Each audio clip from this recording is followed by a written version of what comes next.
Picture the scene. It is June 22, 1938. You are standing inside Yankee Stadium, and you're just shoulder to shoulder with a crowd of over 70,000 people. Oh, the energy must have been insane. Yeah, the air is incredibly thick. The noise is just deafening. And outside those stadium walls, 58% of all radio-equipped households in the United States are huddled around their speakers. Wow. Over half the country. Literally, because this is not just a boxing match. It's a proxy war. Right. I mean, you have one man, a black man, carrying the desperate hopes of a deeply, racially divided nation. Yeah. And in the other corner stands Max Schmeling, the German fighter who the Nazi regime is holding up as this living, breathing proof of their doctrine of Aryan superiority. So much pressure. The sheer geopolitical tension resting on this one, 20-foot patch of canvas is almost unimaginable. And then the bell rings. And in just 2 minutes and 4 seconds, it's over. Unbelievable. The fight of the century, finished before some people even found their seats. Welcome to this deep dive. Our mission today is to explore the extraordinary, the triumphant, and the ultimately heartbreaking biography of Joseph Louis Barrow. Forever known to the world as the Brown Bomber. Exactly. We are pulling from a massive stack of sources today. We've got historical biographies, archival sports journalism, declassified military records, and some actual incredibly frustrating tax documents from the IRS. Oh, those tax documents are going to make you so angry later on. But yeah, we will use all those materials to map out how a kid born in a ramshackle dwelling in rural Alabama grew up to become really the very first African-American to achieve the status of a nationwide hero. Right. We'll examine his unparalleled 12-year reign as the heavyweight champion of the world, his surprising legacy far beyond the boxing ring, and, that brutal, relentless financial machine that chased him to his grave.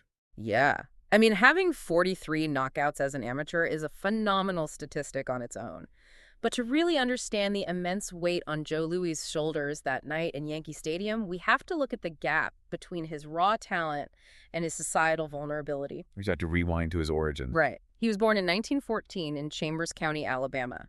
His parents were the children of former slaves working as sharecroppers. And early on, his life was just completely silent. Yeah, he had a severe speech impediment. Right. He spoke very little until he was about 6 years old. And that quiet, isolated existence was just completely shattered by systemic violence. In 1926, when Joe was just 12 years old, his family was terrorized by a gang of white men in the Ku Klux Klan. Terrifying. Yeah, that very real threat of death forced the family to abandon everything they knew and flee north to Detroit, Michigan, becoming part of that massive demographic shift known as the Great Migration. So they settle in Detroit, the Great Depression hits, and his mother is just desperate to keep him off the streets. She actually wants him to play the violin. Right, a nice, safe instrument. Exactly. But Joe finds a local youth recreation center and discovers boxing, and there is this beautiful, incredibly humanizing detail in our sources. He didn't want to break his mother's heart, so he would actually carry his worn leather boxing gloves hidden inside the velvet lining of his violin case when he left the house. It is such a striking image. I mean, a young man carrying the tools of a brutal physical trade concealed inside a musical instrument. Yeah. And he was a prodigy. By the time he finished his amateur career, he had 50 wins and only 4 losses. So naturally, that kind of talent immediately attracts the sharks, the professional promoters. Which introduces John Roxborough and Julian Black. These two men take over his management, and they had a very specific philosophy. They did. They explicitly wanted to shield Louis from white managers who had this long, ugly history of taking talented black fighters, burning them out for a quick profit, and leaving them completely broke.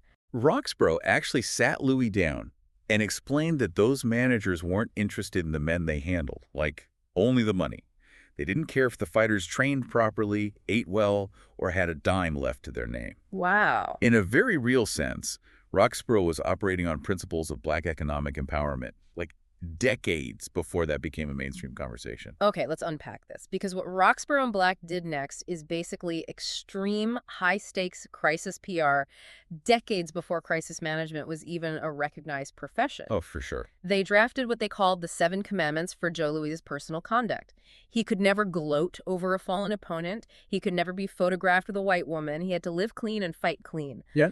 They essentially engineered his entire public persona to be the exact opposite of Jack Johnson. Right, and what's fascinating here is the massive historical shadow Jack Johnson cast over the sport. Johnson was the first black heavyweight champion back in 1908. He was flamboyant, he flashed gold teeth, he drove fast cars, he married a white woman. And people freaked out. Oh, the racist backlash from white America was sheer absolute panic. That backlash severely limited the opportunities for every single black fighter who came after him for decades. So unfair. Roxborough and Black knew the mechanics of this prejudice. If Joe Louis showed even an ounce of that same defiance, the white establishment would simply lock him out of contention. I mean, think about the psychological toll of that. Your entire personality, your every public movement, your diet, who you speak to, meticulously engineered and monitored 24/7 just to make a hostile, segregated society feel comfortable enough to let you compete. It's unbelievable. It is exhausting just to imagine. It was a strict survival strategy, and it was perfectly timed for the state of boxing in the 1930s. The sport was in a notoriously dark place, heavily dominated by organized crime syndicates, illicit gambling, fixed fights. It was a mess. Yeah, boxing desperately needed a clean, modest hero to save its public reputation. The mainstream white press was initially incredibly reluctant to feature a black contender, but the combination of Louis' absolute dominance in the ring and his meticulously clean image, well, it eventually gave them no choice but to cover him. And the strategy works flawlessly. He starts knocking out former champions left and right. Primo Carnera, Max Baer. The media gives him the nickname the Brown Bomber, and he seems completely untouchable. Until he isn't. Right. That is, until 1936. Until he runs into Max Schmeling. This is a textbook cautionary tale of a young athlete believing his own hype. Louis was undefeated, 27-0. Schmeling was a former champion, 30 years old, and widely considered way past his prime. So Lou got cocky. Yeah, Louis simply didn't take the threat seriously. He set up his training camp in New Jersey, but our sources show he spent a massive amount of his time out on the golf course instead of sweating in the boxing ring. Meanwhile, Schmeling is treating this fight like a forensic science experiment. He meticulously studied the tape of Louis' previous fights and found a tiny, fatal mechanical flaw. The mechanics of this flaw are crucial to understand. Every time Louis threw a jab, he had a habit of dropping his left hand on the way back. Okay, wait, explain that. Normally, when you throw a left jab, you snap it straight back to your chin to protect your face. Louis was letting it fall to his chest for, like, a fraction of a second. Oh, I see. Schmeling saw that microsecond window. He knew if he slipped the jab, the entire left side of Louis' face would be completely exposed to a straight right hand over the top. Wow. Schmeling waited for that exact moment, exploited it repeatedly, and handed Louis his first professional loss, knocking him out in the 12th round. That loss humiliated Louis, but it also sets the stage for one of the most ruthless and bizarre business negotiations in sports history. It really does. Schmeling wins, so naturally he expects the next shot at the heavyweight title, which was held at the time by James J. Braddock, famous as the Cinderella Man. But Louis' management team steps in and essentially buys the title fight. Yeah, they went to Braddock's manager, Joe Gould, and proposed Braddock fight Louis instead of Schmeling. Gould knew he held all the cards, he held the belt, so he demanded a massive concession. Wait, pause. Let's really look at this. Yeah. If Braddock fought Louis, Braddock's team would receive 10% of all of Joe Louis' future boxing promotion profits for the next 10 years. 10% of his gross profits for a decade? How is that even a legally enforceable contract? That sounds like outright extortion. It was a hostage negotiation. Gould knew that if Schmeling fought Braddock and won the heavyweight title, there was a very real documented fear that the Nazi authorities in Germany would take the belt back to Berlin and never allow Schmeling to defend it against a black American. Oh, man. So Louis' team was backed into a corner. Exactly. They had to sign away his financial future just to get a foot in the door. So Louis fights Braddock in 1937, gets knocked down hard in the first round, but recovers to knock Braddock out cold in the 8th. Joe Louis becomes the heavyweight champion of the world. The reaction to that victory is staggering. It wasn't just a sports win, it was a cultural earthquake. There is this incredibly powerful quote from the poet Langston Hughes describing that night. That's a great quote. He wrote about thousands of Black Americans, people on relief, people struggling through the bitterest years of the Great Depression, thronging out into the streets to march and cheer and yell and cry. Yeah. Because for once, they had a one-man triumph. Louis's victories gave an entire marginalized community a reason to celebrate when society gave them almost nothing else. But even with the belt around his waist, Louis himself wasn't satisfied. He famously told the press he didn't want to be called the champ until he whipped Max Schmeling. He had to prove it. He needed to overwrite that one devastating loss. And that brings the narrative full circle back to our opening scene, the 1938 rematch. And by now, the stakes have escalated from a boxing rivalry to a literal global ideological war. A few weeks before the fight, Louis visits the White House. President Franklin D. Roosevelt physically feels Louis's arm and says, "Joe, we need muscles like yours to beat Germany." That's just wild. Put yourself in his shoes for a second. The President of the United States is telling you that you are the physical embodiment of the free world's fight against fascism. The pressure could crush a normal human being. And Schmeling's camp actively amplified that tension. He arrived in New York, accompanied by a Nazi Party publicist who gave aggressive quotes to the press, claiming a black man could never defeat an Aryan, and boasting that Schmeling's prize money would be used to build tanks for the German war machine. Then the bell rings. 2 minutes, 4 seconds. Louis completely dismantles Schmeling. He throws a paralyzing body blow that literally fractures Schmeling's vertebrae. Ouch. He knocks him down 3 times, and Schmeling's trainer has to throw in the towel to save his life. The fight is over almost immediately. What's fascinating here is the monumental cultural shift that crystallized in those 2 minutes. For the very first time in American history, white Americans openly and passionately cheered for a black man against a white opponent. That is incredible. Joe Louis transcended racial lines in a way no athlete ever had before, becoming a true, unified national representative. So, what does this all mean for Louis going forward? He is the undisputed champion, the undisputed hero of America. He goes on this incredible tear, defending his title 13 times in just 29 months. Right, the Bum of the Month Club. Yeah, the press jokingly called his opponents that, even though most of them were highly ranked top 10 heavyweights. He was just operating on a completely different level than everyone else. His dominance was absolute, but the mechanics of the sport almost caught up to him against a light heavyweight champion named Billy Conn in June 1941. Louis made a critical error in his preparation. Oh yeah, he admitted it too. He said he didn't want the sports papers claiming he beat up on some little guy, so he intentionally dehydrated himself to weigh in under 200 pounds. Which is so dangerous. Right. He stopped drinking water, sweated out the weight, and went into the ring compromised.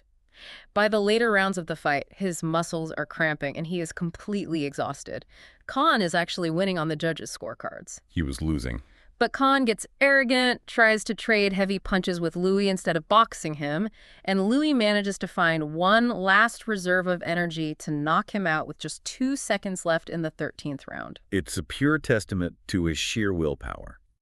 But soon after he survives that scare, the entire world changes forever. Pearl Harbor is attacked, and the United States officially enters World War II. So what does the great American hero do? He enlists. He voluntarily joins the segregated U.S. Army. Yeah. The press hounds him, asking why he's volunteering to fight for a country that actively enforces Jim Crow laws against him, and his response is legendary. Lots of things wrong with America, but Hitler ain't gonna fix them. Man, what a line. And the military brass quickly realized his value wasn't in holding a rifle on the front lines, but in maintaining morale. They assigned him to the Special Services Division. He traveled over 22,000 miles across the globe, staging nearly 100 boxing exhibitions for over 2 million deployed soldiers. He became the undisputed face of a massive military recruitment and morale campaign. Now, here's where it gets really interesting and honestly incredibly infuriating. Before he went on his overseas tour, Louis fought 2 massive charity bouts, risking brain damage to raise roughly $90,000 for the Navy Relief Society and the Army Relief Fund. Yeah? He didn't keep a single dime of that money. It bypassed him and went straight to the military. But the IRS, the very government he was raising money to defend, decided to categorize that $90,000 as taxable income paid directly to him. It's just sickening. I want you to just sit with the sheer injustice of that. You step into a ring, you bleed to buy bullets for your country's military, and the government hands you the tax bill for the blood you shed. How did he not just walk away right then? It is a staggering systemic betrayal. But despite the blatant racism and institutional theft he faced, Louis used the immense cultural leverage he had within the military to quietly effect real change. This raises an important question, right? Like, how do you fight a system from the inside? Right. Louis was stationed at Fort Riley, Kansas, when he found out that a group of highly qualified black recruits had their applications to officer candidate school inexplicably delayed by racist commanding officers. Oh, wow. Louis didn't just complain, he used his back channels. He personally contacted his friend, Truman Gibson, who served as a civilian advisor to the War Department, and forced the issue from the top down. The applications were instantly pushed through. And do you know who one of those young black soldiers was? The guy who got into officer candidate school solely because of Joe Louis's intervention. A guy named Jackie Robinson. Yes, years before he ever stepped onto a baseball diamond to break the major league color barrier, Jackie Robinson was a commissioned military officer because Joe Louis weaponized his cultural capital to fight for him. Amazing. Well, the war finally ends. Louis returns home in 1945. He receives the Legion of Merit, which is an incredibly rare honor for an enlisted soldier. You would think he'd get a ticker tape parade and a comfortable, wealthy retirement. You'd think. Instead, he steps off the boat and is immediately greeted by a merciless tax machine that will essentially hound him into the grave. Yeah, by the time he officially tried to retire in 1949, his finances were a complete disaster. Remember that 10% deal with Braddock? Oh, yes. His managers had been siphoning massive cuts of his purses for years. He'd given away fortunes to his family and friends. And then in 1950, the IRS finishes auditing him and announces that with accumulated interest and penalties, Joe Louis owes the federal government more than $500,000. $500,000 in 1950. That is an absolute death sentence for his retirement. Totally. He has no choice. He's forced back into the ring. He fights Ezer Charles and loses. And then in 1951, we get the fight that just breaks your heart to read about. Louis is 37 years old. His reflexes are shot. He is put into the ring against an undefeated, absolute powerhouse named Rocky Marciano. Even Marciano, who idolized Louis, didn't want to take the fight. He famously told his camp, "This is the last guy on earth I want to fight." He knew. Everyone in the stadium knew Louis' prime was a decade behind him. It wasn't a competitive boxing match. It was a physical sacrifice to appease the IRS. Yeah. In the 8th round, Marciano catches him with a devastating left hook. And Joe Louis, the brown bomber, the man who literally carried the free world on his shoulders, is knocked completely through the ropes and out onto the ring apron. Awful. Back in the dressing room, Marciano is practically begging for forgiveness. Sugar Ray Robinson is in the room, and he is just weeping openly at the sight of his hero being dismantled for a paycheck. And the profound tragedy is that even taking those brutal, life-altering beatings didn't fix his financial problem. To understand why, you have to look at the mechanics of the tax code at the time. Right. The incremental tax rate in the 1950s was 90%. Think of it like a treadmill that speeds up the faster you run. For every dollar Louis earned taking punches to the head, the government took 90 cents. So he couldn't ever catch up. No, he mathematically couldn't earn money fast enough to even cover the newly accumulating interest on his debt, let alone pay down the principal $500,000. By the end of the 1950s, his debt had ballooned to over $1 million. The hustle he had to endure just to survive day to day is so degrading. This towering American icon is reduced to becoming a professional wrestler, performing scripted fights until his ribs get cracked and his heart literally gives out. He goes on embarrassing television quiz shows. He gets a job standing at the door of Caesar's Palace in Las Vegas, just shaking hands with tourists for a salary. The IRS was so unyielding, so completely devoid of empathy, that when Louis's mother died and left him a mere $667 in her will, the government swooped in and confiscated it. The government stripped him of every material asset he had. But in his later years, while struggling with intense paranoia and cocaine addiction brought on by the trauma, he found support from the most unlikely places imaginable. This is wild. His old rival, Max Schmeling, the very symbol of Nazi Germany he had destroyed in the ring, became one of his closest confidants. Schmeling would quietly send him envelopes of cash to help him survive. Schmeling even served as a pallbearer at Louis' funeral. And then there's Frank Lucas, the infamous Harlem mobster. Right. The story goes that Lucas was so thoroughly disgusted by how the United States government was treating a national hero that he just walked into an office and paid off a $50,000 tax line out of his own illegal pocket. Wow. And if we connect this to the bigger picture, despite the absolute financial ruin, Louis never stopped figuring out how to break barriers.